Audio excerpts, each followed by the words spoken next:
The conspiracy is clearly to allow the central government to take over all work properties.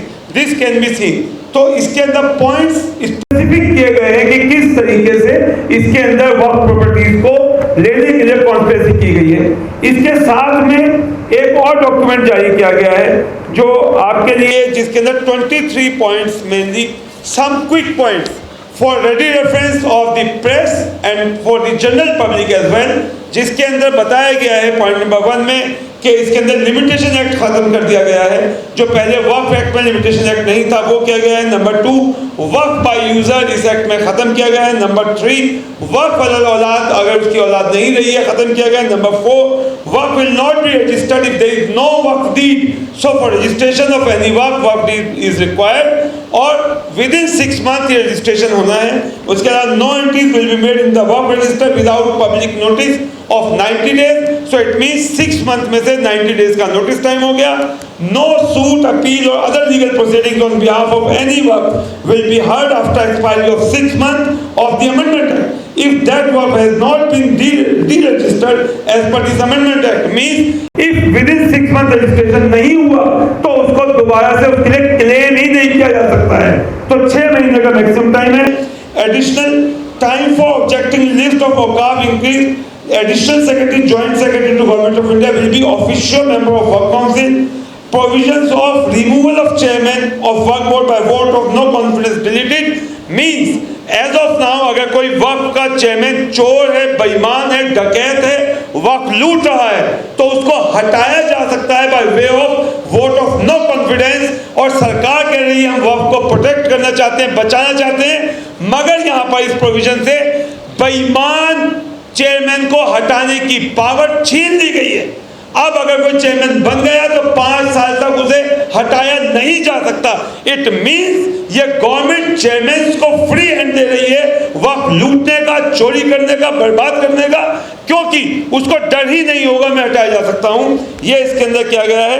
उसका CEO वर्क board does not have to be a Muslim, can be of any religion, opportunity of hearing under section 32, जो section 32 में hearing की provision है उसको remove किया गया है।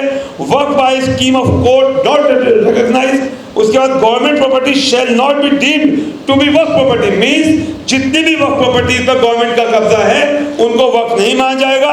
सो all wrong mutation entries will be used to destroy वर्क्स। Government organizations are defined to include central and state government, municipalities, panchayats as well, or institutions owned by or controlled by state or central government। Means अगर कोई पंचायत ने भी किसी वक्त जायदाद पे कब्जा किया है तो उसको गवर्नमेंट लैंड डीम किया जाएगा और उसके ऊपर जो है कोई क्लेम नहीं हो सकता है।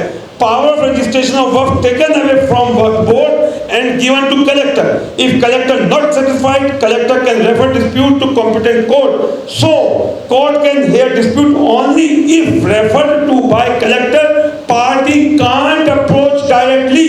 Means जो कलेक्टर फैसला देगा उसके खिलाफ उसी को अप्रूवल देना है कोर्ट जाएगा, अदरवाइज नहीं हो सकता है।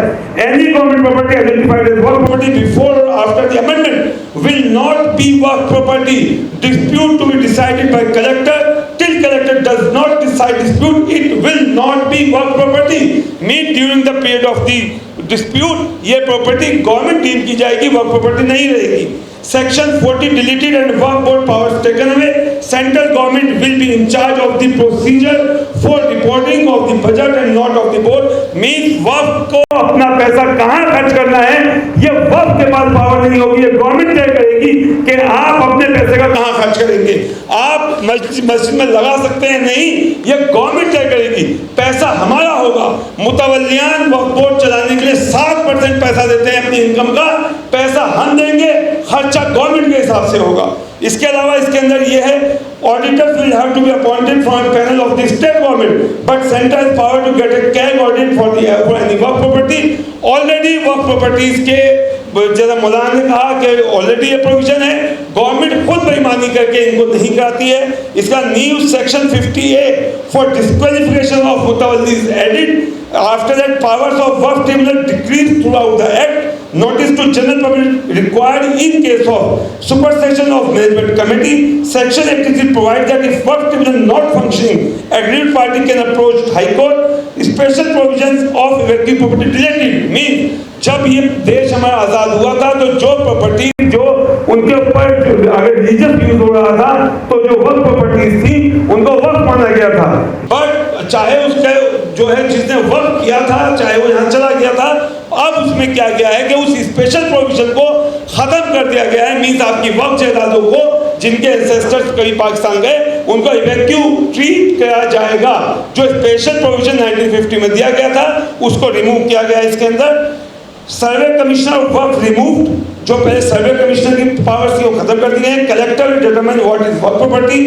Section 108A giving the act, survey commissioner खुद डीएम थे और उसके अंदर जितनी भी वर्क प्रॉपर्टीज का सर्वे हुआ है, गजट हुआ, देयर इज अ प्रोसीजर और in that procedure revenue record check किया जाता था। तहसीलदार पटवारी से लेकर पूरे गवर्नमेंट के इदारों की उस पर रिपोर्ट लगती थी। After satisfaction survey commissioner survey report में कहते थे yes this is a work property, तब गजट होता था। तो उस पूरे प्रोसीजर को खत्म करके वक्त ये यहाँ पर कलेक्टर को पावर दी गई है कि वो तय करेंगे।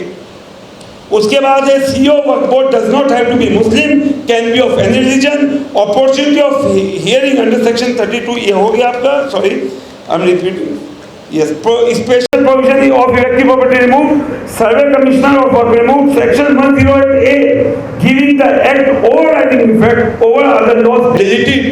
आज की डेट में ये था कि वक्फ एक्ट के जो प्रोविजंस हैं उनके बरस अगर कोई स्टेट गवर्नमेंट को लॉ बना ले कि जो इस पे ओवरराइडिंग इफेक्ट डालेगी तो वो नहीं चलेगा, वक्फ एक्ट सुपीरियर होगा क्योंकि सेंट्रल ने अब उसको खत्म कर दिया गया। Means if there is some protection by way of the Waqf act तो उसके अगेंस्ट कोई भी स्टेट गवर्नमेंट या कोई गवर्नमेंट किसी और एक्ट में कोई प्रोविजन लाकर इस हमारी वक्फ जायदादों को लूट सकती है, तबाह कर सकती है। तो जो ये स्पेशल प्रोविजन दिया गया था ओवरराइडिंग इफेक्ट सेक्शन 108A वो डिलीट किया गया। Boards power to make regulations taken away, means अब बोर्ड्स अपने रेगुलेशंस नहीं बना सकती हैं। State governments power to make rules taken away and given to central government. Means if there is do suppose different state में different government की governments हैं तो उनको पावर नहीं दी गई है, सारी पावर जो है मोदी के पास आ गई है, सारी पावर जो है सेंट्रल गवर्नमेंट के पास आ गई है। इसके तहत मींस टोटल इंटेंशन ये 29 पॉइंट्स का 27 पॉइंट्स का कल जवाहर साहब की लीगल टीम ने और तैयार किया है जो अभी जारी किया जा रहा है। और इसके साथ ही जनाब की तरफ से एक और ऐलान है कि ऑल ओवर इंडिया आज की जो ये यहाँ से मूवमेंट स्टार्ट अभी हुई है जिसके ऊपर ये यहाँ से डिसाइड हुआ है कि अब हम नेशन वाइड इस कैंपेन को चलाएंगे for the awareness of the general public. और पब्लिक के अंदर जो ये अभी तक पार्लियामेंट के जरिए झूठ बोल के भ्रम फैलाया गया, पार्लियामेंट के अंदर मंत्रियों ने झूठ बोला है और इस तरीके का सफेद झूठ बोला है कि this is for the betterment of the वक्त। और जनरल हमारे मुसलमान भाइयों को भी इस तरीके का इंप्रेशन दिया कि ये बहुत फायदे के लिए वक्त आ रहा है और हिंदुओं को मिसगाइड किया जा रहा है कि साहब दुनिया जहान की जायदाद वक्त हो गई है। तो ये हम हिंदू मुस्लिम सिख ईसाई सभी कम्युनिटीज के अंदर एक अवेयरनेस प्रोग्राम चलाएंगे qua the Waqf property so that कि सबको पता चले कि what is the reality. Actually we are victims, हमारी जायदादें लूटी गई हैं, हमारी इबादत गाहें लूटी गई हैं, हमें तबाह बर्बाद किया जा रहा है और प्रोपेगेंडा ये किया जा रहा है कि साहब वक्फ ने तमाम जायदादों को वक्फ डिक्लेयर कर दिया है। तो इसी के साथ मैं आप सबका आने वालों का बहुत बहुत शुक्रिया अदा करता हूं कि आप लोगों ने यहाँ आए और अपना कीमती वक्त दिया, खास तौर से बड़ी तादाद में हमारे